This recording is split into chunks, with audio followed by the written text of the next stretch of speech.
全球摩克斯线上的同学，大家好。我今天要上课的主题是电源转换器的介绍。为什么要做电源转换器？主要是要提供我们这个 LED 有足够的这个电力。那如果这个电力呢太高的时候 ，LED 容易烧掉；然后太低的时候，它照明又不足。所以我们必须要提供适当的电力给 LED。那这样呢，才能确保足够的亮度以及 LED 不会烧毁。那我们来看一下目前的电力转换系统。那现在主要就是 DC to DC， 直流对直流 ；DC to AC， 直流对交流 ；AC to DC， 交流对直流 ；AC to AC， 交流对交流。那 LED 会用到的是 DC to DC 以及 AC to DC。那我们就以DC to DC 来介绍这个电力转换系统。那目前这个 LED 的转换器大概分成两种，一种是线性，一种是交换式。交换式里面又分成 DC to DC。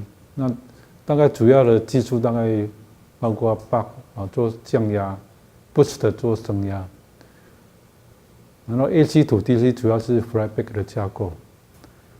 那我们来看 AC to DC， 它有两种这个设计的模式，一种是有用变压器做隔离的，那也就是初级线跟次级线，它中间有一个变压器把初级就是电源 AC 端跟次级 DC 端把它分开。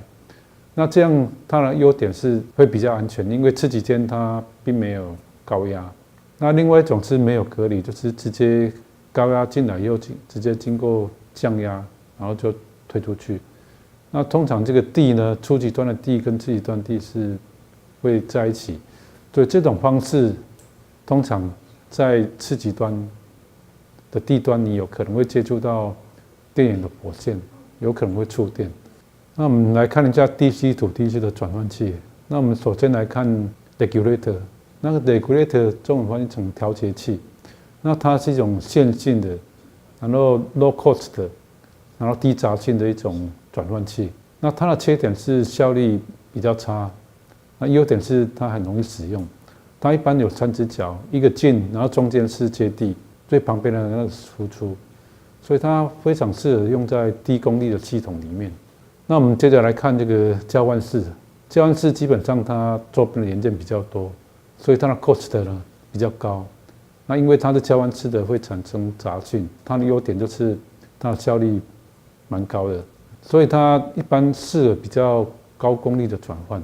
那一般这个switching的频率，它可能是从50K 到100 Mega， 随着设计不同。因为它有杂讯，所以一般必须要加 low pass filter 去减少这个 EMI 的问题，以及减少杂讯。那我们来看一下 switching 跟 linear 的比较图。左边是好的，右边是不好的。所以在 switching 里面，它的好就是它效率高，它吃电比较少。那所以它基本上，如果你用电池去供给它，这个电池的带电时间会比较长。那缺点是因为它零件比较多，所以它的面积会比较大，那杂讯会比较多。那同样的，它的价格因为零件多，价格就会比较贵。那线性呢，它基本上它零件很少，所以它体积比较小，所以它比较便宜。那缺点是它就是吃比较多的电，然后电池的寿命、电池的待机时间会比较短。那我们现在来看一下这个 Power Management， 在手机里面有一个电源管理系统。那因为在手机里面，它所有的周边零件非常的多，那手机的电源都不一样。那像我们有显示板，那显示板一般它要一个高压跟低压，那高压可能要到15伏特。那还有 CCD 就是摄影头，还有马达，那这些东西它吃的电都不太一样。那最上面有一个它的 CPU， 就是 DSP 跟 ARM。那这个基本上它工作比较在低压，大概是在1点多伏特。那右边是高频的发射端，那高频发射端一般它吃的功率是比较大，所以整体在手机里面，它需要不同的电源给不同的模组，所以呢，必须要有一个电源管理系统去管理这些不同的电压。那这个是联发科它开发的一颗电源管理 IC， 那它把所有这个手机要用的这个 IC， 它做在一颗单晶片里面，然后去推动这个所有的模组。那这张图是电池的能量跟我们现在这个装置的能量的 IC 的手机的能量。那早期电池的能量足够给 IC 使用，所以待机时间很长。那现在因为手机功能越来越多，那电池它提供能量跟不上，所以现在手机的待机时间就越来越短。本来可能充一次电可以用3天，那现在可能1天就没有电。那这个是手机里面比较详细的一个架构图，中间这个就是它的 DSP， 就是我们的微控中心，然后它有显示器，那有视讯，还有一些 USB 相关的界面。右边这个是天线部分，也就是高频部分。那现在做的手机都是数位式的手机，也就进来它会经过 ADDA 的转换，把它变成数位信号，再去做处理。那这个 CPU 呢，它是手机里面最耗能的元件之一。那主要它的耗能是跟频率有关系。当你频率越高的时候，那你功率就会消耗越大。那现在手机因为越做越快，频率越做越高，所以消耗的功率就越来越高。那现在因为 IC 市场的进步，那我们可以用比较低的电压去节省比较多的功率。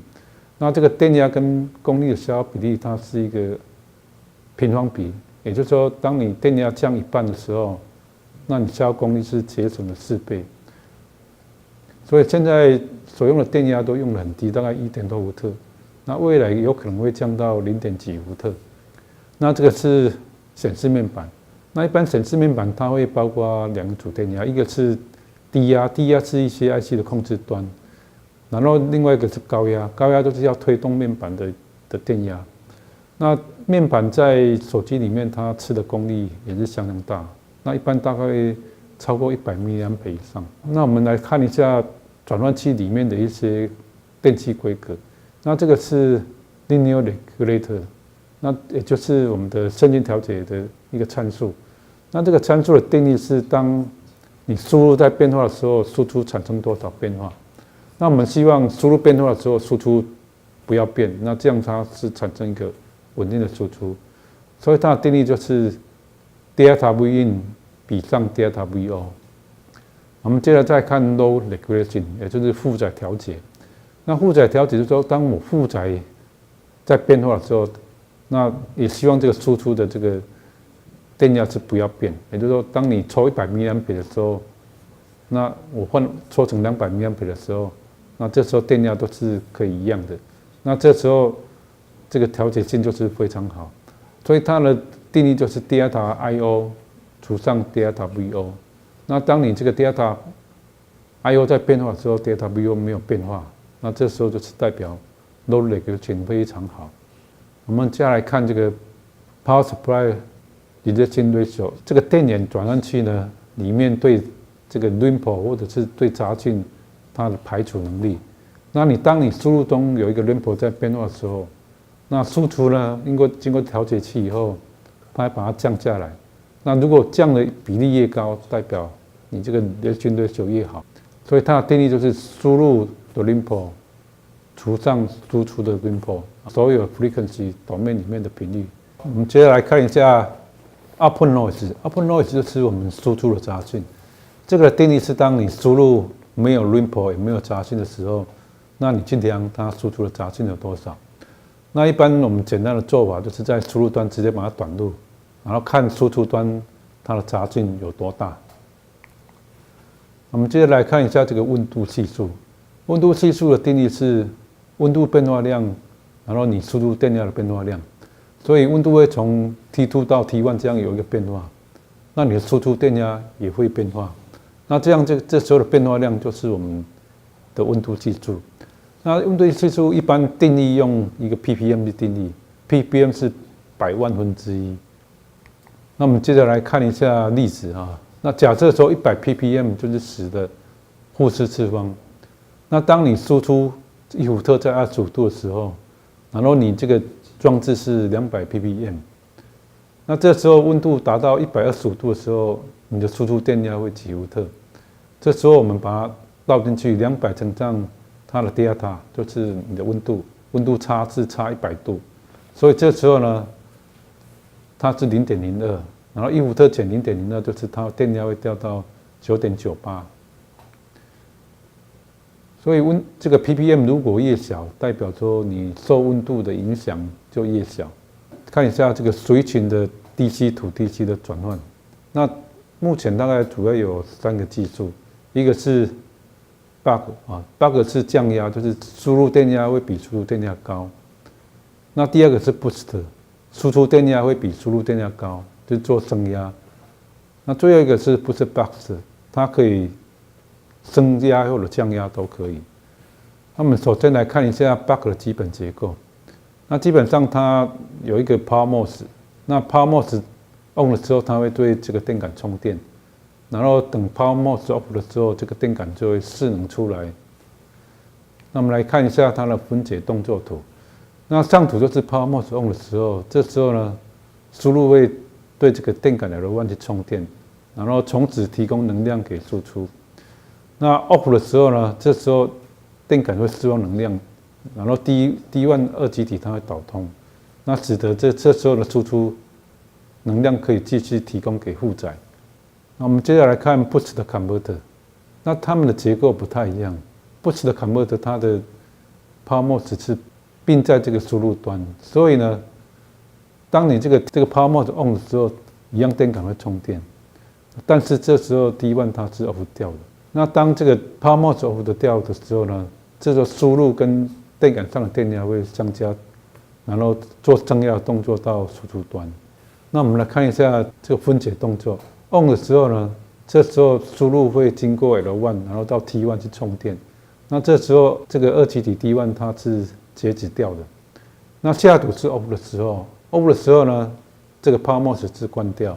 这时候电感它会产生一个反电动势。那反电动势它会跟原来的输入电压相加，产生一个比较大的电压做增压，然后呢，就推到这个负载端。所以现在的VD 端就是我们升压完以后的 VD 端，会是你的输入再加上电感上面产生的反电动势的电压。那我们接下来看 boost buck 的转换器。那这种方式呢，基本上它是 on 的时候对电感充电，然后 off 的时候它用电感能量去做升降压。那我们来看一下它的分解动作。当 on 的时候呢，这时候 Vin 对 T1 去充电，然后二极体它是截止掉。那下图是当这个 power mode off 的时候呢，这时候电感它会产生反电动势，然后呢，这个二极体它会导通，这时候电感就会提供能量给输出。所以这种方式呢，它是用电感产生的电压，然后我们去回收去控制它的升降压。那基本上这种方式它的输入电流会比较低一些。那我们来看一下，基本上这个里面所用到的元件，电感或者是电容，它都是储能的元件。那基本上储能元件不太耗电。那 power mode 是工作在 on off 位，就是导通跟截止区，也是不太耗电。所以呢，基本上这种转换式的这个效率比较高，就是储能元件跟开关元件是低耗能的元件，所以它效率会相对的比较高。那最后我们来看一下课程的总结。那我们今天介绍了这个转换器的种类，还有电源管理的概念，然后比较这个线性跟交换式的一些优缺点，然后一些转换的参数的介绍，还有switching converter 的一些种类。那我们今天的课就上到此为止，谢谢大家。